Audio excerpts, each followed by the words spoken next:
Time for you to rethink. You know the word annihilate? It means reduce to nothing. Perished means killed. We know what perished means.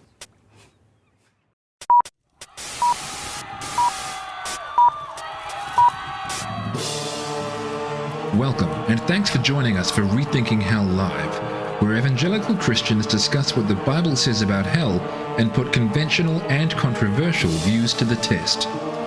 Join the discussion in YouTube's live chat, or email your feedback, questions, and episode suggestions to live@rethinkinghell.com. Rethinking Hell is on Facebook as well, and be sure to check us out on Patreon if you'd like to become a supporter of the show. See the description below for all links and details, and don't forget to subscribe to this channel for future updates.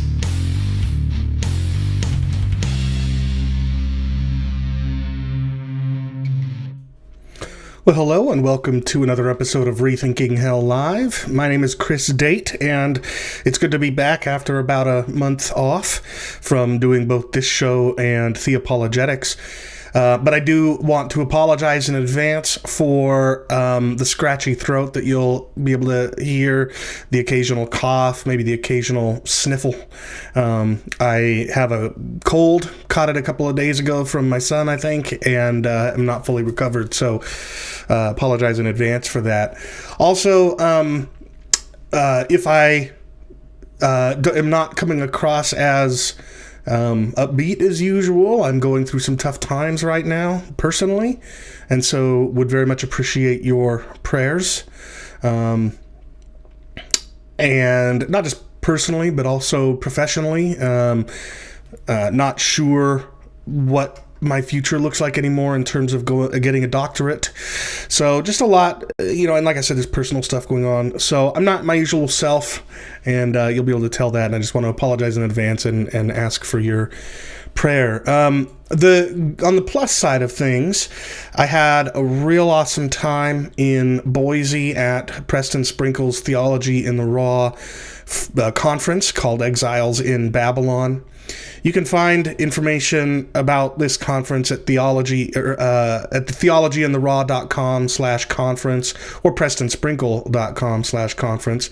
But you can see here that I was one of the speakers.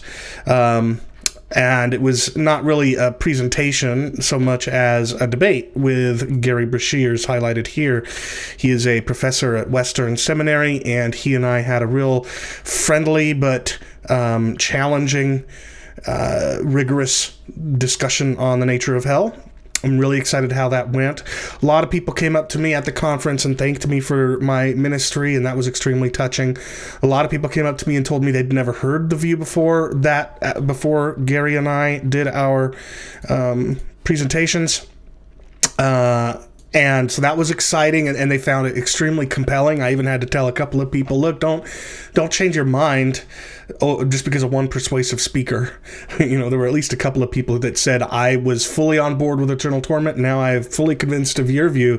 And I said, well, pump the brakes a little bit, do some research and take your time. This is a big topic to change your mind over for just one compelling speaker like myself. So anyway, it was really great in those ways, but the thing that really stands out to me more than anything else about the discussion Gary and I had was that we did it in a spirit of brotherly love and respect and friendship. Those of you who've been watching this show for a long time know that my experience and the experience of many is that very often this discussion generates more heat than light, and it is treated as cause for division. That was not something that was not how Gary and I treated it, and we showed the audience 1,000 people, by the way, in person, more than an order of magnitude greater than any audience I've spoken to live in person previous to that event, and another 1,000 watching live online. So it was a huge audience, and they got to see how Christians can disagree strongly and vigorously with one another and challenge each other with rigorous argumentation, while at the same time treating each other with love and respect. James Ottaway asks in the chat if there will be a recap or replay of the debate sometime or somewhere. Yes, I don't know exactly how Preston Sprinkle and the Theology and the Raw folks plan on making the recordings available. If they are made available, then we'll let you, our viewers, know. If they don't, then I will just do an episode of Rethinking Hell Live doing the presentations that I gave at the conference. So Gary and I actually swapped opening slides with each other in advance, and that gave us both the opportunity to present, to be better prepared to rebut one another, and thereby make our interaction more meaningful, more edifying for the audience. And so I have slides for both the opening presentation I gave as well as the rebuttal. It's about 30 minutes total of material. And if Theology in the Raw doesn't make it available, I'll just present them here. So yes, you'll get to see that. And if they don't make the debate available for the larger public, viewing, then I'll do that and sort of talk about what issues came up, what the backs and forths were like. But suffice it to say, I think my view came out on top. Of course, Gary thinks his view came out on top. That's just kind of the nature of debate. But I'll look forward to sharing more with you as more information is available. One really cool thing and there's so much, I could go on for a long time about this conference. I went expecting to be rolling my eyes a lot because of some of the racial and sexual issues that were highlighted at the conference. But it was actually extremely conservative and evangelical, and while there were certainly some things that I took issue with, for the most part, it was an incredible event, and I could just go on and on and on. But in the interest of time, I'll just say one more thing about it. Preston has done something really special with this conference that not a lot of I've never seen a conference do it before. Namely, he gave us speakers in advance the option to continue the conversation with anybody who wishes to after the event. By the way, I'm about to sneeze at any moment, so I'm apologizing in advance. And so what he's done, there were actually, I'll just show you. So if you go to Theology in the Raw /conversations, you'll see this page I'm showing you now, Conversations in the Raw. And what's really cool about this is that Preston was able to get 4 of the sessions speakers to agree to do some cohorts with students, as it were, and in some cases actual students, for multiple sessions after the conference. So if you scroll down here in at the Conversations in the Raw website, you can see that there's Faith, Sexuality, and Gender with Greg Coles. There's a Gospel and Political Identity with Ed Uzinski, Christianity and Race with Kimi Katiti. But here's the one that you guys might be interested in the context of the show that we're doing here. Gary and I will be doing 3 hour-and-a-half long cohorts, one in April. Actually, I don't think that's quite true. I think it might be there's a typo here. This says April, May, and June, but it's actually May, June, and July. So in May, in June, and in July, Gary Brashears and I will give these cohorts, and we've provided a list of resources, most of which are free, that students will be asked to be prepared to discuss in advance. The first of the 3 sessions will be led by Gary Brashears, and we'll focus on the eternal torment view of hell. The second one will be me, and then the third one will be us both. And it's going to be the kind of thing, like I think Eternity Bible College, which is, by the way, the organization that Preston is partnering with to do these cohorts. Where was I going with this? So Eternity Bible College, I think, is actually giving credit to students who participate in these, if I'm not mistaken. And if I am mistaken, they're still highly encouraging this. It is going to be very classroom-like, very cohort-like, and indeed that's what they're calling them. So, and it looks like they do come at a cost. But I think it will be worth it. So if it's something that you might be interested in, hearing from Dr. Brashears and me above and beyond what we discussed at the conference, then go to theologyintheraw.com/conversations to learn more about Conversations in the Raw. I think it's going to be really exciting, and I'm really grateful to be a part of it. The other thing that I did, so I was actually in Boise for a few days, and then I came back on a Saturday night. I flew back to Seattle, and then basically 24 hours later, I was back in the airport to take a flight to Houston. So on Monday night, I had the pleasure and honor of speaking at this Theology on Tap event in Houston. Sarah Stone is on the leadership team there, and she and the leadership team invited me to come speak. I gave a 40-minute presentation and then participated in a panel discussion for about an hour. You can see some of the other speakers here on this image. I'm on the right over here. Next to me is a traditionalist, a believer in eternal torment, who's a pastor. Next to him is a universalist, who I think is a pastor. The woman here, Meredith, I don't think that it's not clear to me where she stood, and she didn't speak up a whole lot. This guy here is Oscar, and he is a traditionalist pastor. Here's Sarah. But what was really exciting for me was that this guy on the far left, he's actually a professor of theology at Houston Baptist University. His name is Paul Sloan, and he's an annihilationist, and it was really exciting and encouraging to hear from him. And he has a lot of influence. I think, he's winsome, he's young, he's charming, he's handsome. At least that's what I'm told. And he had a lot of fans at the place. So it's great to hear that there are more of us that are having increasing impact. And if you want to go and watch that event, it is available right now. If you go to facebook.com/Theology on Tap Houston, or just search for Theology on Tap Houston, you don't have to scroll down far to find the recording of that event. So if you want to hear that, I'd encourage you to check it out. I love what Theology on Tap is doing. I would have liked to have had more time to speak and more opportunities to rebut some of the things that the traditionalists were saying and the universalists were saying.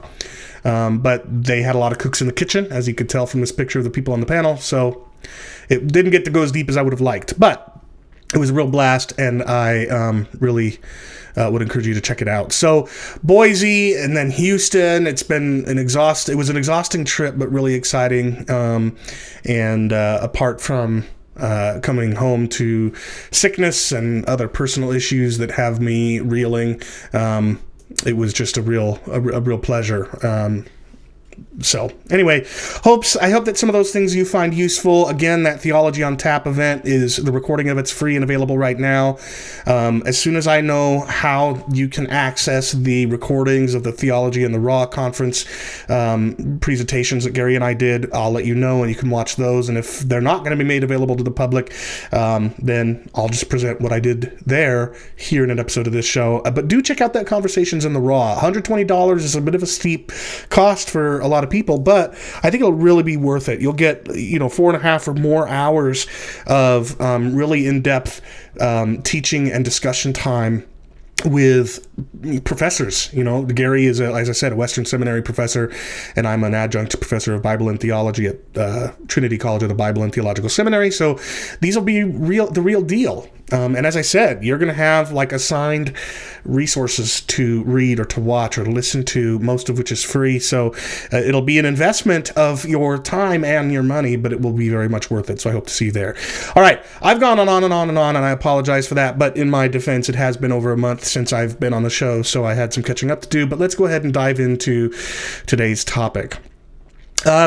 So people that are followers of me on Facebook or friends with me on Facebook will know that several months ago, I was interviewed for a documentary on the 3 Views of Hell, a pro-universalism documentary, but one that I think I had the impression they were going to try to do a fairer, more balanced treatment of the 3 views than the earlier counterpart to this documentary called Hellbound, by Kevin Miller, which came out in, I think, 2012, 2013, something like that.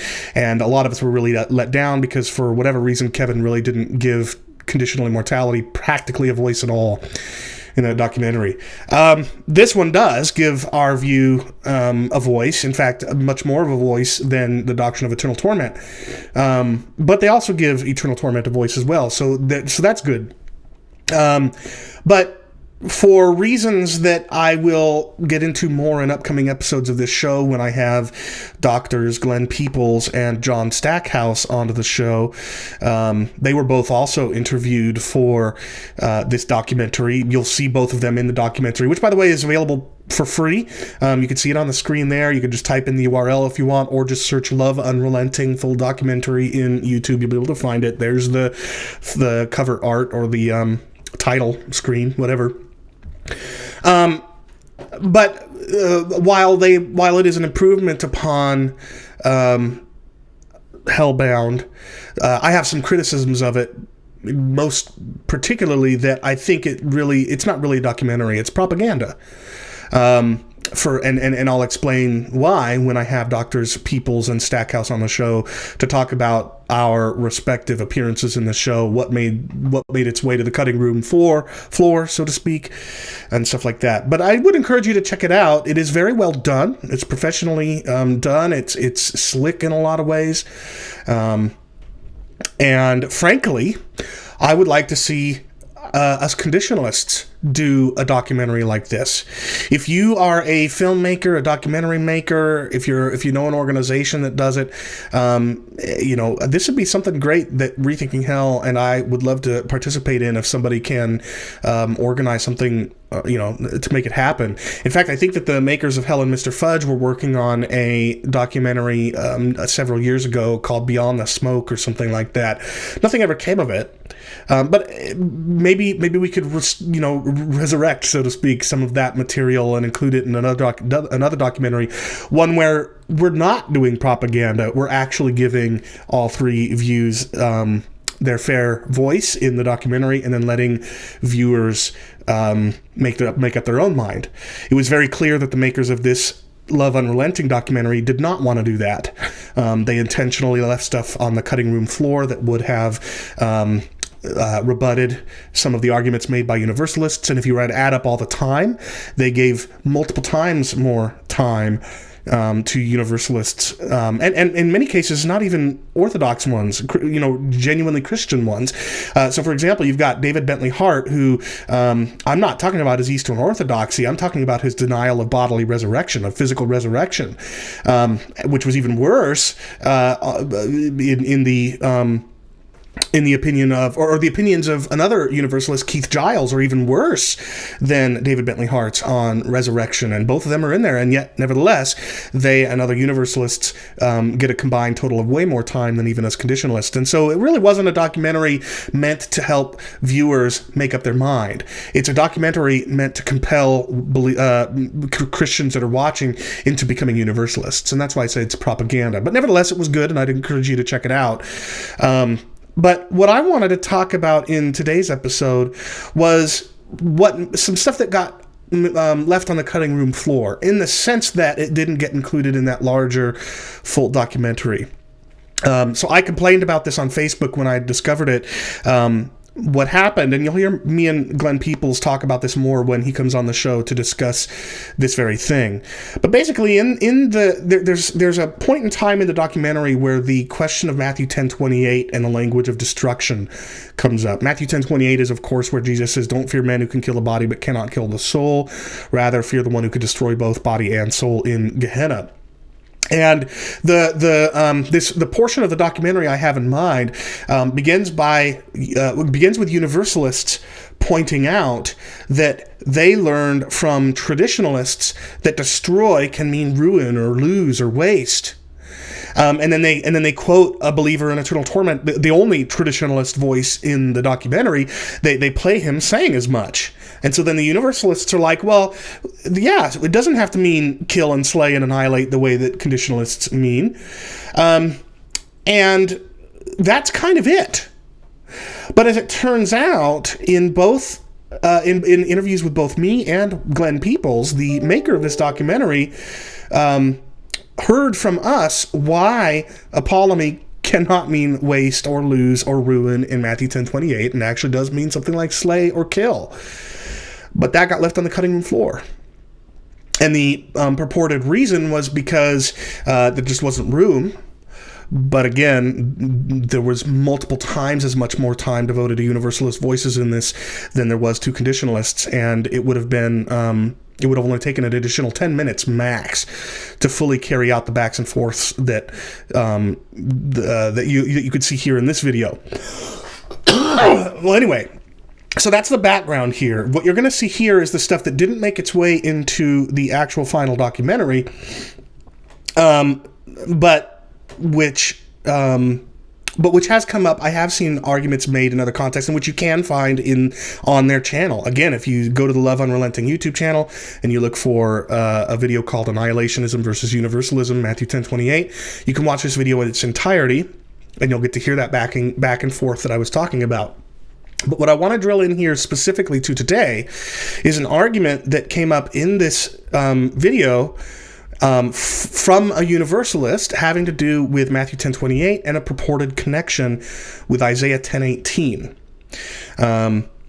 And as you'll see, that argument really doesn't hold any water at all, which may be part of the reason why this wasn't included in the propaganda that is the full documentary. But I'll let you make your mind up for yourself on that point. In any event, what I'm going to do here is play the relevant portion of that video, and then we'll come back and we'll dig into the detail. Okay, so just remember that the context here is, in the documentary, a traditionalist has said that apolemy, translated destroy, Matthew 10:28, can mean ruin, waste, or lose. Universalists are like, yeah, that's what it can mean. It doesn't have to mean annihilate or kill or slay. It can mean a ruining or a wasting or a losing that can be undone in restoration at some point in hell. And then in this video, Glenn Peoples and I both talk about how the word apolemy is used elsewhere in the Gospels. And it's in response to that that we hear the following. All right, so here we go. Jesus frequently quotes Isaiah, and this is significant. The phrase, both soul and body, is used one other time, and it's found in the Old Testament. Jesus likely used it as Isaiah did. So the light of Israel will be for a fire, and his Holy One for a flame. It will burn and devour his thorns and his briars in one day, and it will consume the glory of his forest and of his fruitful field, both soul and body, and they, Assyria, will be as if a sick man wastes away. Both soul and body is a metaphor, implying entirely fire burns the thorns and briars, that is sin. In one day, Assyria's glory, her power and riches, will be destroyed entirely, both soul and body. It's a metaphor. Do you think this judgment annihilated Assyria forever? No, only its selfish, prideful glory was. For Isaiah writes later, in that day Israel will be one of three, with Egypt and Assyria, a blessing in the midst of the land, whom the Lord of hosts shall bless, saying, blessed is Egypt my people, and Assyria the work of my hands, and Israel my inheritance. So it shall be in that day, the great trumpet will be blown. They will come who are about to perish in the land of Assyria, and they shall worship the Lord in the spirit of Jerusalem. What great hope Isaiah's in a context of being destroyed with body and soul. So if that statement is used only one time in Scripture, we had better know what it's all about over there to see what kind of application it might have over here. All right, so that was the argument that that was included in this video, but left on the cutting room floor of the full documentary. And again, I'll let you make your own mind up about what the motivations behind that might be. But if it wasn't clear to you what the argument here was for universalism from Isaiah 10:18 as it pertains to Matthew 10:28, here is the threefold claim as at least I'm able to understand it. All right. Firstly, the claim is that the phrase both body and soul, or both soul and body, is used, that is used in Matthew 10:28, is used in only one other place, and that's Isaiah 10:18. So we're going to examine that claim. The next claim is that Jesus, or Matthew recording what Jesus said, by using that phrase, which is only found in Isaiah 10:28, thereby points hearers to the contextual meaning of that phrase in Isaiah 10:18.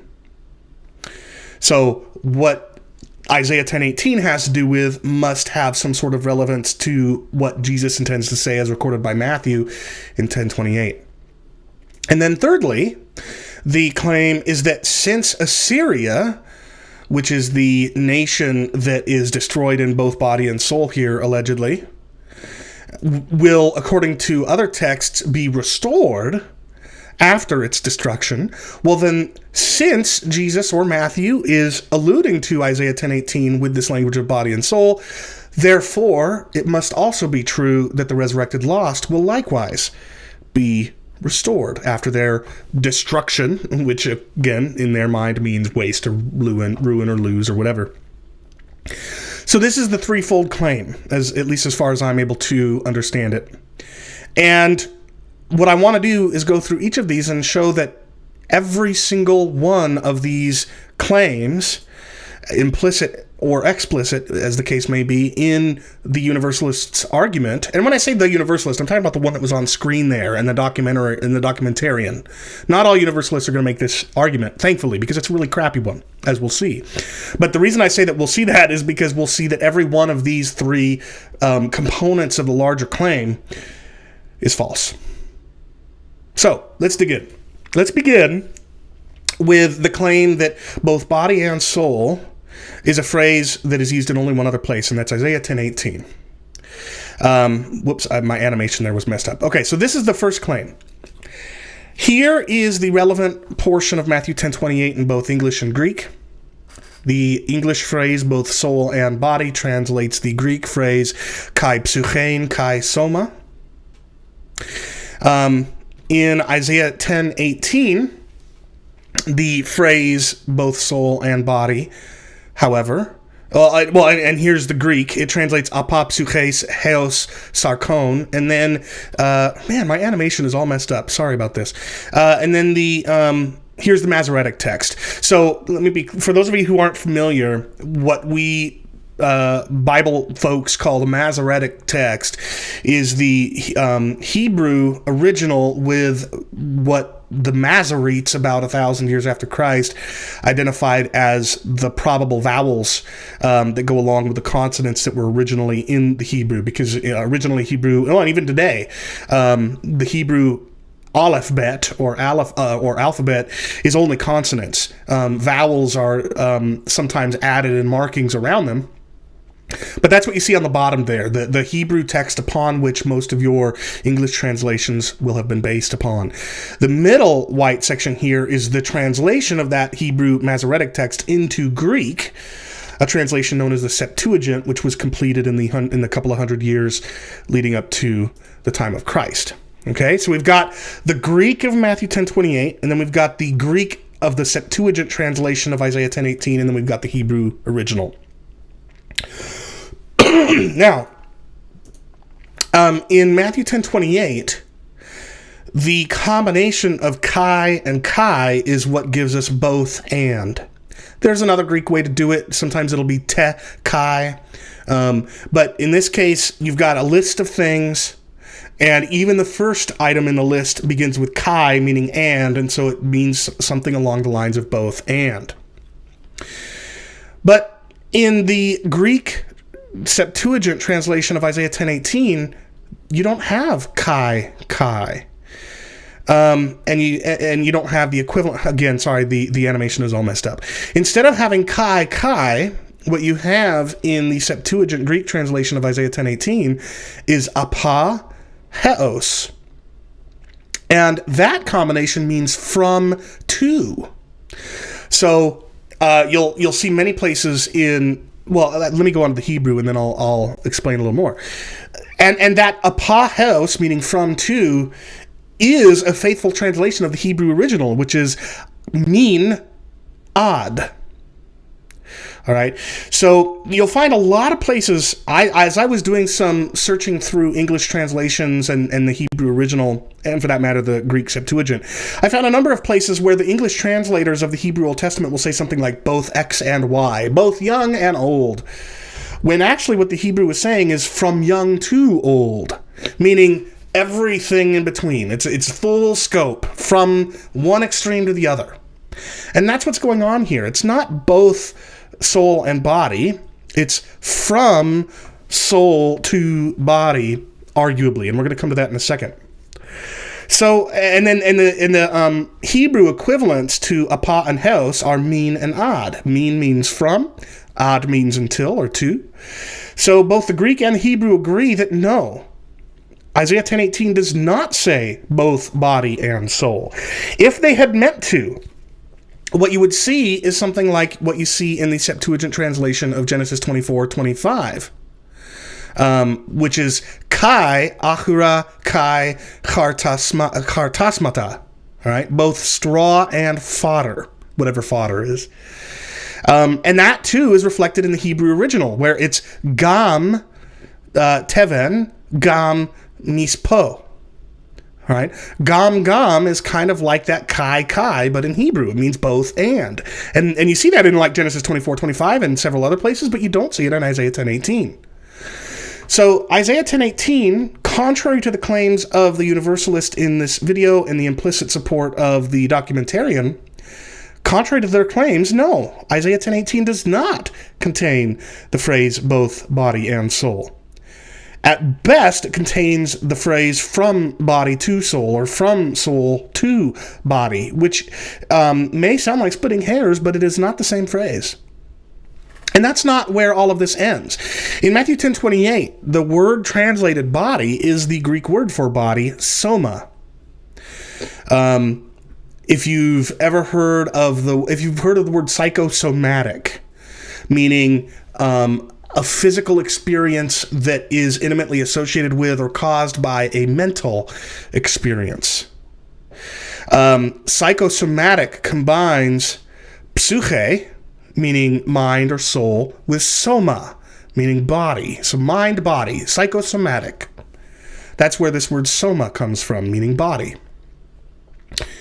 But if we look at the Greek and Hebrew, we don't have soma in Greek or its equivalent in Hebrew. We have sarx.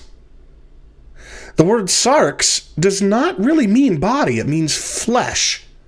The skin or meat, right? The skin or the meat or the flesh that is part of your body. And the Hebrew is the same. Under the Hebrew being translated sarx in the Septuagint is basar, which again tends to mean flesh or meat. It can in some contexts mean body, but its ordinary meaning is flesh or meat. And there are other Hebrew words that are translated body without referring specifically to the skin or to the flesh. So the phrase that is used in Isaiah 10:18 is not both body and soul or both soul and body. It's from soul or life to flesh. The only commonality between Isaiah 10:18 and Matthew 10:28 is the word psyche in Greek. Everything else is different. So no, it's simply not the case that the phrase both body and soul is used in Isaiah 10:18. That's the first claim debunked. It's just not there. I keep checking the chat. I see somebody spamming Universalist propaganda in the chat. Thank you, moderators, for your hard work there. So let's move on to the second claim, which is that Jesus, or Matthew, by rendering Jesus' words the way that he does, is thereby pointing hearers to what that phrase might have meant in the context of Isaiah 10:18. So let's assume, for the sake of argument, that the phrase both body and soul did in fact appear in Isaiah 10:18. Well, then, would it be the case that Jesus is, or Matthew is recording Jesus as using that phrase in order to point people to Isaiah 10:18? And as we'll find out, no, that's not the case. For one thing, we've already seen that the phrase both body and soul doesn't appear in Isaiah 10:18, but the words, that phraseology is used in a number of places in the Old Testament pseudepigrapha, elsewhere in the Septuagint. Second Maccabees is a particular wealth of occurrences where both soma, meaning body, and psyche, meaning soul or life, are used in the context of judgment, in the context of fearing God rather than men. So those would be likely candidates for what Jesus might have in mind, or what Matthew might have in mind. But the question is, are those contextual indicators, beyond just the language of psyche and soma, are the contextual indicators in Matthew truly there in Isaiah, such that Jesus or Matthew would be evoking the meaning of Isaiah? That's what I want to address here. So the first point I want to make here is that in Matthew 10:28, the theme is of fear in the face of persecution. And that theme is utterly absent from Isaiah 10. Now, the larger pericope of Isaiah 10 does talk about fear, and it talks about not fearing men, but it's not because you should rather fear God, and it's not in the context of persecution. It's in the context of imperial takeover and exile and destruction. So, number one, the theme of Matthew 10:28, fear in the face of persecution, is not found in Isaiah 10. It is, by the way, in a lot of those places I mentioned earlier, including 2 Maccabees. Secondly, Jesus says in Matthew 10:28 that there's something men can't do, but which God can, namely, kill the soul. But in Isaiah 10, men can kill the soul or kill the life. In the context of Isaiah 10, what's going on is God is pronouncing judgment on Assyria. God had used Assyria to discipline Israel. And then Assyria got all full of itself. And so now God is judging Assyria. And what he says is that Assyria will be destroyed in body or in flesh and life, whatever that means. It doesn't mean both body and soul, but whatever that means, it will happen to Assyria at the hands of Babylon, men. So if we were to think that what Isaiah is talking about is what Jesus is alluding to, or at least what Matthew has Jesus alluding to in Matthew 10:28, if that were the case, we should see in Isaiah men not being able to destroy the psyche. But they do. Granted, it's God orchestrating events to make it happen, but men are still doing it, unlike Matthew 10:28. So the thing that Jesus says men can't do in Matthew 10:28 is what men can do and will do according to Isaiah 10. So that does not make it a good candidate for what Jesus might have in mind. You do see parallels in 2 Maccabees, though, where don't fear this tyrant, willingly succumb, be killed at his hands, because God is going to judge that person and restore your life. So you do have parallels there, along with the matching language of both psyche and soma. And then lastly, in Matthew 10:28, Jesus is talking about a final judgment in the age to come. There's a myth that a lot of conditionalists and universalists perpetuate, which is that the word Gehenna in the New Testament just refers to the Valley of the Sons of Hinnom, which is just outside of Jerusalem. But that's not true. You don't find, for example, in the Septuagint Gehenna in Greek translating Hebrew Old Testament the phrases Valley of the Sons of Hinnom or Valley of Hinnom or anything like that. You just don't find it there. What you do find is in the intertestamental literature, specifically in the Targums, the Aramaic Targums, which they're similar to the Septuagint, but instead of translating the Hebrew Old Testament into Greek, they're translating the Hebrew Old Testament into Aramaic.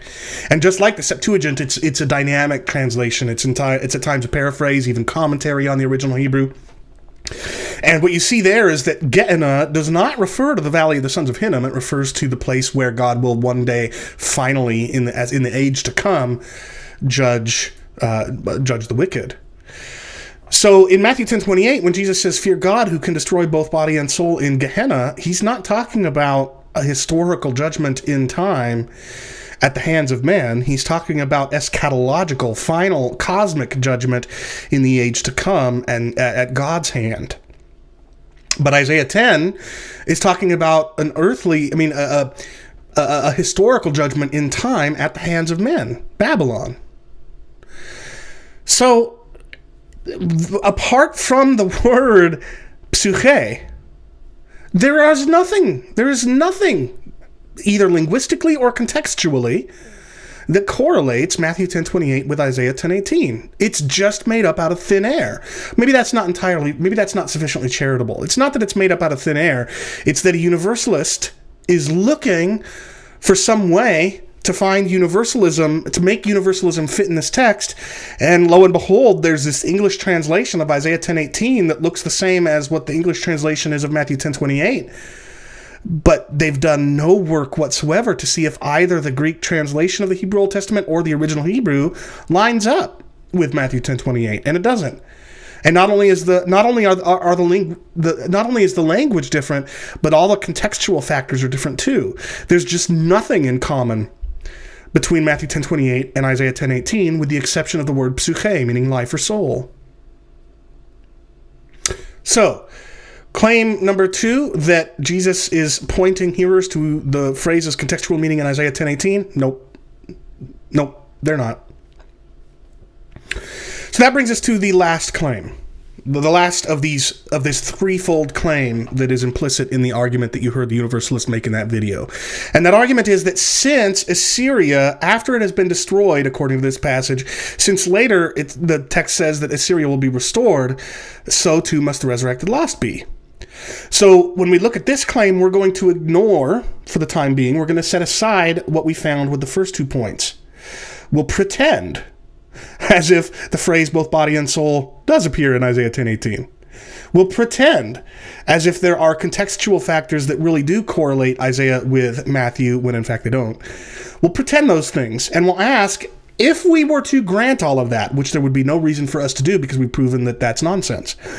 If we were to grant all of that, would it nevertheless be the case, or would it therefore be the case, that since Assyria is said to be restored at some point after its destruction, therefore so too must the resurrected lost? That's the claim that we want to look at now.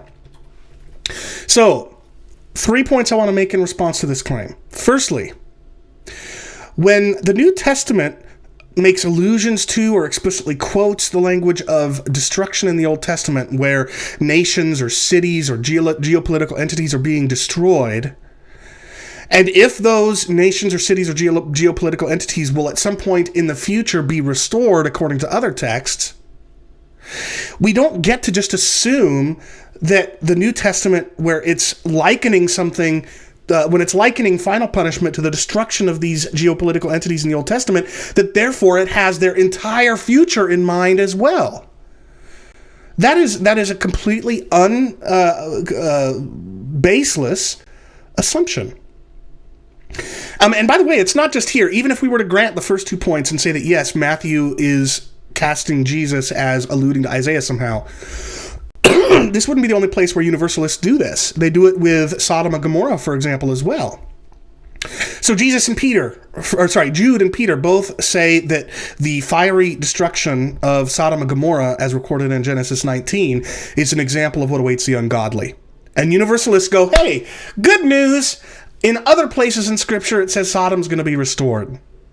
So therefore, the fact that Jude and Peter say that the destruction of Sodom and Gomorrah will be like what awaits the wicked, therefore they must get restored at some point in the future, right? Well, that's stupid. It is. It's stupid. Because what the authors say is that what happened to Sodom and Gomorrah in their fiery destruction is what serves as the example for what awaits the ungodly in final judgment. They say nothing about any future restoration of those cities or those nation states or those geopolitical entities being exemplified as well, or them exemplifying what might happen to the wicked after their final judgment. There's no support for that whatsoever. This is a completely baseless assumption that universalists are making, and they're doing it illegitimately. If a New Testament author, let's say hypothetically speaking, that yes, Matthew is recording Jesus as alluding to Isaiah 10, all that would mean is that the full scope body and soul destruction of Assyria's people is the kind of destruction that Jesus is talking about in Matthew 10:28. It would not tell us anything about whether Assyria's future restoration therefore exemplifies the future restoration of the resurrected lost. Secondly, and this is really critical, the restoration, the resurrection, if you will, of geopolitical entities does not mean the restoration of their past inhabitants. So what I mean by this is, imagine if the city of Hiroshima, after its destruction by the atom bomb in World War II, let's say that it were the Hiroshima is the better way to say that. But anyway, let's say Hiroshima were to one day become restored to the power and the glory or whatever that it once was. Well, you would say that it was restored, but you wouldn't say that the millions and millions of people who were, or hundreds of thousands, I don't know how many people were killed in Hiroshima, but let's say the hundreds of thousands or millions of people that were killed by the atomic bomb in Hiroshima, the restoration of Hiroshima does not involve the restoration of those people. It's a restoration of the geopolitical entity by means of a new population. There's nothing about the restoration of a geopolitical entity that implies the restoration of its past inhabitants who were destroyed as part of that geopolitical entity's destruction in the past. So even if Matthew was recording Jesus as alluding to Assyria's destruction in Isaiah 10, its future, and even if that implied that there would be a restoration of humanity at the final judgment, that wouldn't imply that every human who has been lost will one day be restored, any more than the destruction of Assyria's armies by Babylon, and yet Assyria's promise of one day being restored implies that those armies destroyed by Babylon hundreds of years, thousands of years ago, that they will one day be restored. It just does not follow. And then number 3, the way that the Bible speaks about geopolitical entities being restored is by the believers among them being saved and the wicked among them being destroyed, which is perfectly consistent with conditional immortality and its reading of Matthew 10:28 and plenty of other texts, but it is not at all consistent with a universalist interpretation. And actually, you see this in the text itself. So here, for example, is in Jeremiah 3, verses 12 and 14. This is a chapter which begins with God talking about Israel as if she were a faithless whore of a wife who commits adultery on her husband, Yahweh. And he keeps trying to get her to be faithful, and she never is. And so he's calling out to Israel, saying, "Return, faithless Israel." And indeed, he promises there will be a restoration. He says, "I will take you, one from a city and two from a family, and bring you to Zion." You see, the picture here is you've got a city, you've got a family, and you've got a remnant of faithful people among them that God brings out and takes to Zion. That is how Israel gets restored. Not by means of resurrecting and saving every faithless Israelite that preceded this promise, but by bringing believers from out of exile to Zion, believers who were faithful among the rest of the faithless. And this is exactly how the nations are restored according to Scripture in the final judgment. And so we see in Revelation 5, 9, and 10 that Christ, by his blood, has ransomed people for God from every tribe and language and people and nation. From every tribe and language and people and nation. And those people from all those different languages and peoples and nations and tribes, they will reign on the earth. Why? Because the wicked among them will have been destroyed. So Israel, Babylon, Assyria, Sodom, Egypt, and on it goes. One day, those nations will indeed serve the one true God of Israel. In the eschaton, after the resurrection, and after the lost have been destroyed, the only Egyptians who will remain, the only Assyrians who will remain, the only Babylonians, the only Israelites who remain, the only Americans who remain, will be those who are faithful to Yahweh in Christ. That is how geopolitical entities will one day be restored, not by the restoration of all their past inhabitants. So when we look at this third claim, that Assyria will be restored after its destruction, so too will the resurrected lost, we see that nope, it's just not true. It's just not true. Even granting the first two arguments. But as we saw, those first two arguments ought not to be granted. The reality is that, number one, no, the phrase both body and soul is not used in Isaiah 10:18. The phrase that is used in Matthew 10:28. Indeed, the only word that it shares in common with Isaiah 10:18 is psyche, meaning life or soul. And that's hardly grounds for saying there's an allusion there. Number two, no. Even if we grant that first claim, it's not the case that Matthew is recording Jesus as alluding to Isaiah, because the context is so totally different. The different factor, the contextual indicators, the factors that are going on that communicate meaning in Isaiah and Matthew are totally different. And number three, even if we do grant those first two claims, and even if Matthew is recording Jesus is alluding to Isaiah 10, and even if the future restoration of Assyria is wrapped up and implied in all of that in such a way that Jesus has in mind a future restoration of geopolitical entities and humanity, it won't be by means of the restoration of the individuals who were once judged as part of those nations. It will be by means of the final destruction of the rebellious among them, so that every nation and every tribe and every people and every tongue is a nation, tribe, people, or tongue that is committed to following Yahweh in Jesus. So I hope that's helpful. I don't like that.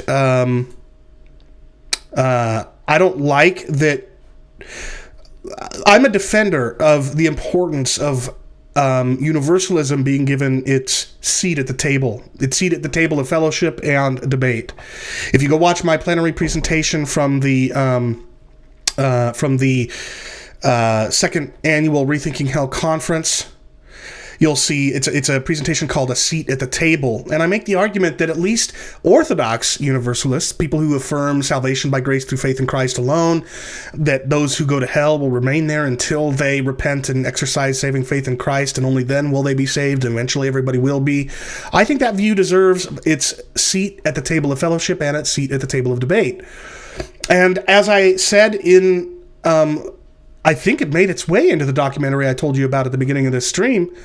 I think in that documentary I say that, yeah, I look forward to and hope that the debate in the near future within Christianity will no longer be the debate between eternal torment and its alternatives, but between conditional immortality and universalism.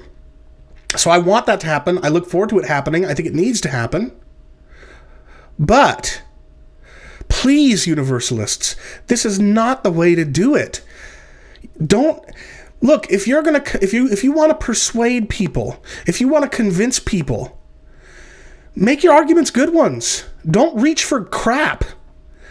Don't reach into a sack full of crap and grab a clump and throw it at the wall and hope it sticks. That's not how you persuade people. At least not if you're genuine, if you're honest.